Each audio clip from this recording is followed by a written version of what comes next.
All right, guys, today I'm going to go over the biggest wholesaling real estate objections and how you actually handle them. If you're in real estate or you're about to get into real estate, you should know that objections are inevitable. Sellers are going to test you, they're going to push back on you, and they're going to try and stall you. But there is a secret. Objections are not rejection, they're just questions in disguise. They're uncertainty. So in this guide, I'm going to walk through the best objections, the biggest objections you'll hear as a wholesaler and the best ways to handle them. And then I'm going to show you how I personally handle them in my business, and I teach my closers to handle them in our business. We're going to master these, and then you'll turn those roadblocks into opportunities because no one else is going to be able to handle these objections like you will. I also want to go over one thing really quickly. Every single objection is handled the same way.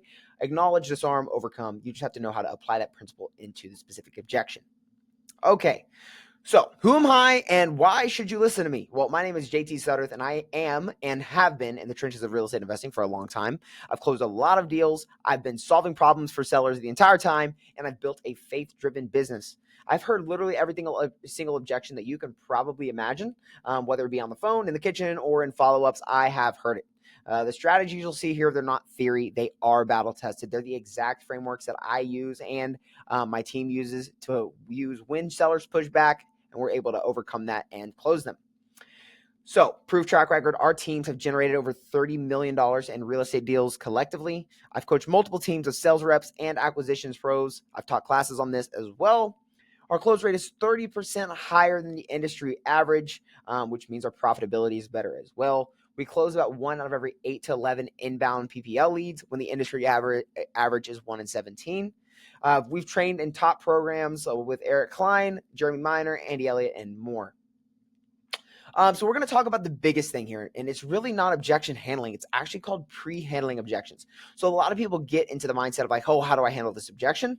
The biggest reason we win so much is because we almost never get objections. The reason we never get objections is because we are not reactive. We are proactive. We eliminate those objections before they ever come up, right? So before we even move into the actual offer portion of the script, you'll see something like this.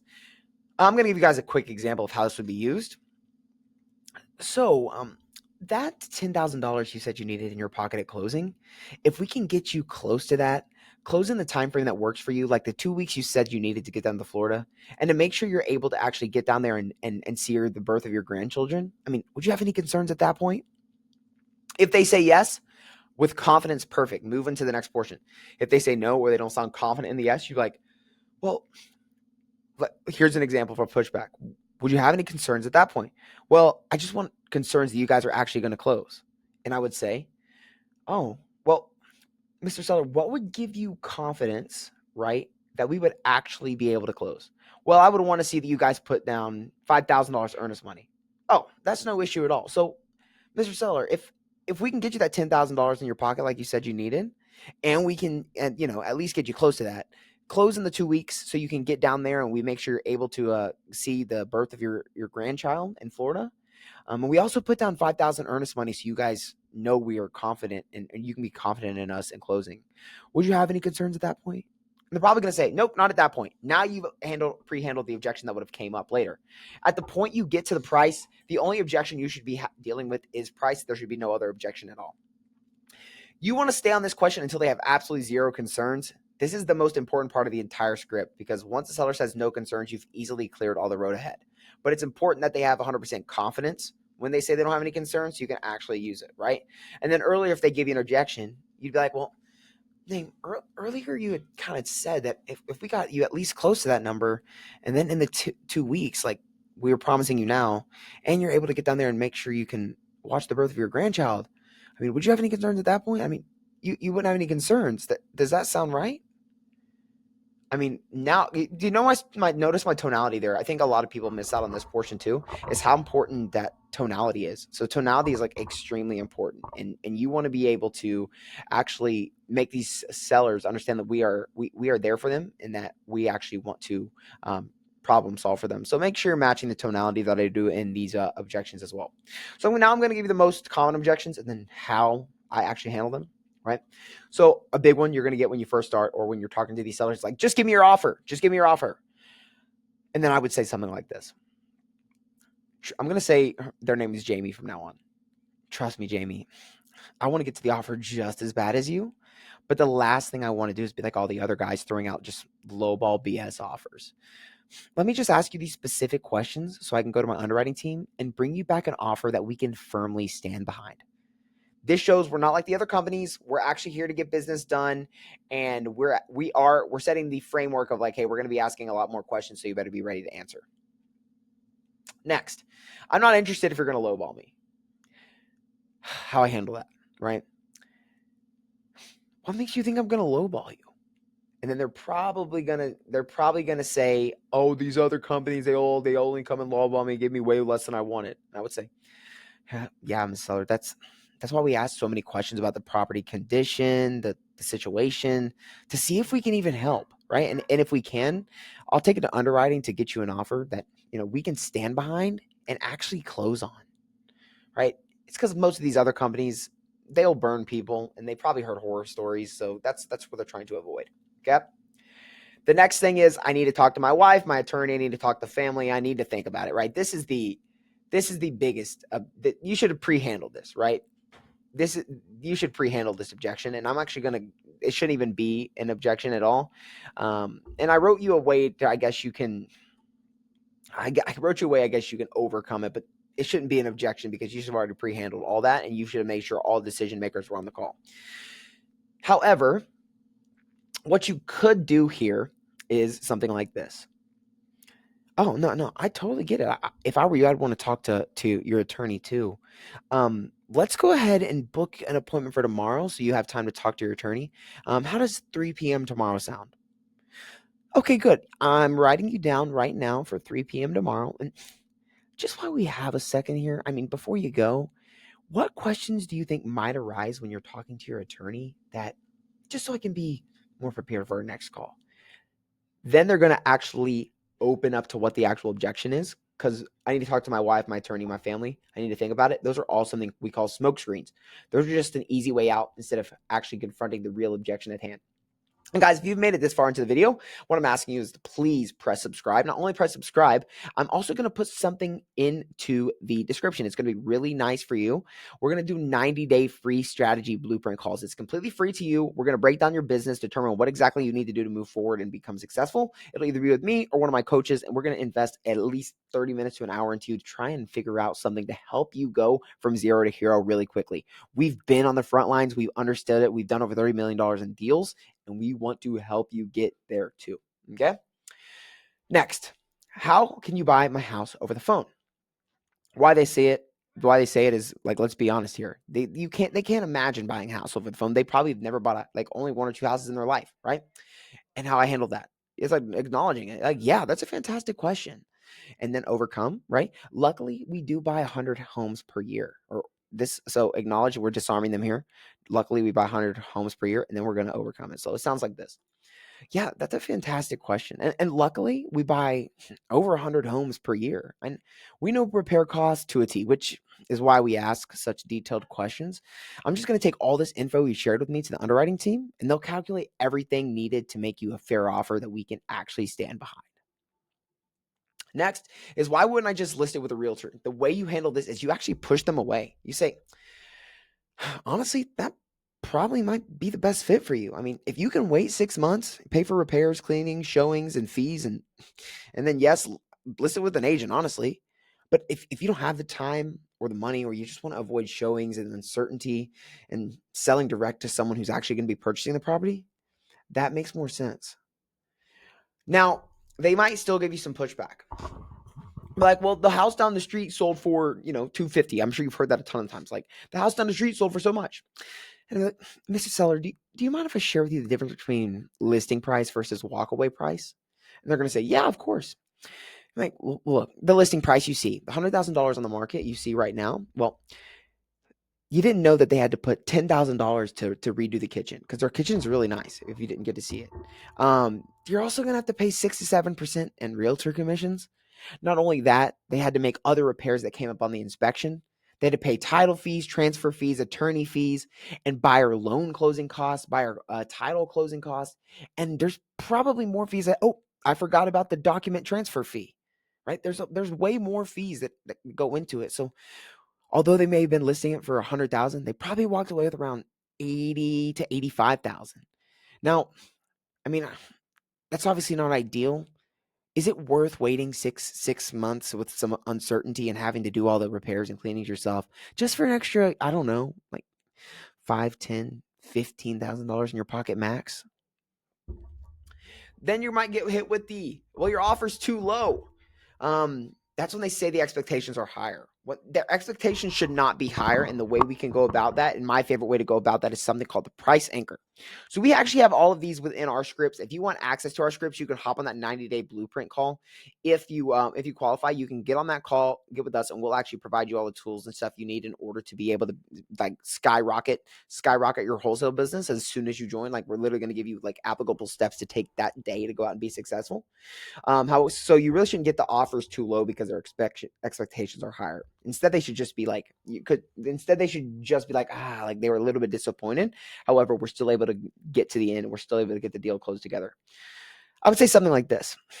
Yeah, no, I'm sorry that their offer came back in a little bit lower than you and I were hoping for. Would this number at least put you in a better place than you are now? And then they're going to answer. And they're either going to say yes or no and be like, well, I'm sorry, it's not. Let me see what else I can get you approved for. Now, we also have like really strong negotiating tactics in how we actually negotiate like experts in FBI, in the FBI and the top negotiators in the country. So what we actually do for that is really straight out of the book, never split the difference. However, we've created a proprietary offer sequence that works really well. And we can also get you that on that 90-day blueprint or free call as well. The next is, I'm not ready to sell yet. I need more time. And this could not be an objection, but instead this could be just like someone who's not ready to sell, right? And I would handle it like this. Yeah, totally fine. I mean, take your time. Now, this only works in certain circumstances, and I'll explain that in a moment. I'm just a little bit confused. I mean, you had mentioned it was important to achieve, like, it was important that you had mentioned that it was important to get down to Florida to watch the birth of your granddaughter within the next 2 weeks. I mean, if we keep pushing it back, I mean, what happens if you don't get to see that, right? Or what happens if you don't get to experience that? That only works in situations where there is urgency. If they don't have anything pushing them to sell or anything urgent, like having them wanting to sell, it probably isn't the best fit. It probably just is not the best fit. Honestly, it's not the best fit for you, for them to move forward right now. And that's fine. Not everyone is the best fit to work with us. That's why we have to qualify them. I don't want to pay closing costs could be the next one. I would just kind of be confused. Like, well, Mrs. Seller, what made you think that we'd make you pay closing costs? Yada, yada, yada. They're going to say this. Oh no, Jamie, we don't charge any closing costs. In fact, the number that I tell you is actually what you take home at closing, minus any mortgages, taxes, or liens or anything like that. But if I say $100,000, that's what goes into your pocket, directly into your pocket at closing, as long as you pay Uncle Sam and pay the bank if you have a mortgage left on the property. The next one, this is one of my favorites because I actually have tended to get properties under contract when they already have other investors at higher offers. One good story of this is we had a woman, she had offers for 570 from 3 people, and I was at 500, and she accepted our offer because I asked her the question, like, what would actually, like, I know you got those offers, like, what held you back? They're like, oh, well, they didn't want to open up due diligence for 2 weeks. And I was like, oh, I mean, would it make you feel more confident if I put in $5,000 earnest money tomorrow morning? And she was like, yeah, that would make me so much more confident. And I ended up getting her at 500. So I would say, what held you back from moving forward with them? Then they're going to say like, oh, I didn't trust them, or their process is too slow, or they wanted to list it on the market, or all that. And then you say like, well, what would make you feel confident that someone can actually not do what they did? So if they said like the process is too slow, like, well, what would make you feel confident that the process wouldn't be too slow? Or if they said that they want to actually close on time, well, what would make you feel confident that someone could actually close on time? The next is, how do I know if you're legit? A lot of people tend to ask this because there's so many scams going on nowadays, right? And I don't blame them. I mean, I would want to know too. So I would literally come in from like my point of view. I would say like, yeah, great question. I mean, if I were you, I'd want to know who I'm selling to as well. I can send you our website and past clients. You know, we've worked with licensed title companies and even helped hundreds of families. But let me ask you this. I mean, what would help you feel most confident we're legitimate? Then they're going to tell you what would help them feel most confident that they're legitimate, and then we would give them that. That's literally all we're going to do. We're going to ask and we're going to give. We're going to give them whatever they ask for. The next is, I don't want to sign anything right now.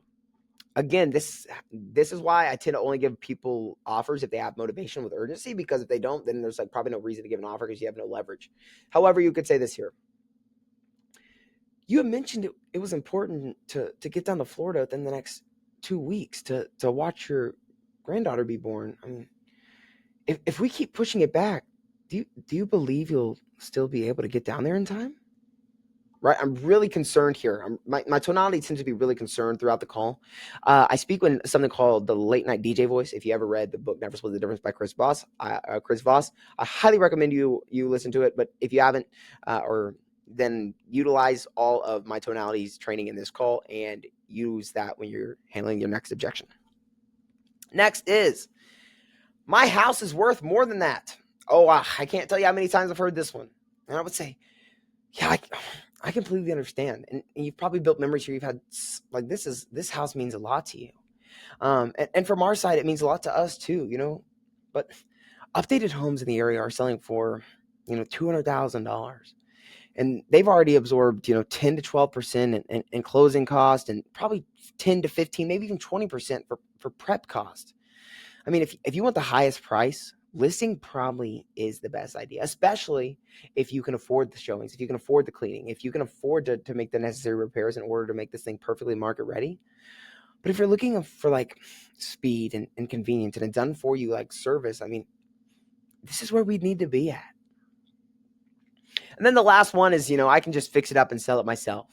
And this is the truth. If they can fix it up and sell them themselves, then that's what they should do. However, a lot of people can't do that. So you say, again, pushing them off. Like, the goal is to push them off here. Like, we don't need them, they need us, right? So you would say that might be the best option if you can afford it. I mean, really. But let me ask you this, Ms. Seller. I mean, it's another 6 to 8 months of stress and repairs, mortgage payments and taxes, and also uncertainty. Is that worth an extra $10,000 to $20,000? If yes, do it, please. If not, this solution will save you time and stress.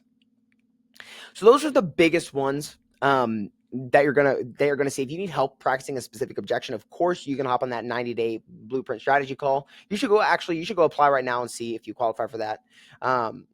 But these are all really, really good ways that you can utilize it. And if I were you, I would try and hammer the tonality first. Tonality is the most important part of any portion of this, in fact, which is the craziest part. It's not really what you say, it's how you made them feel. And the way you make them feel things is not actually with rhetoric. It's actually with tonality. So that's what you should focus on, is your tonality.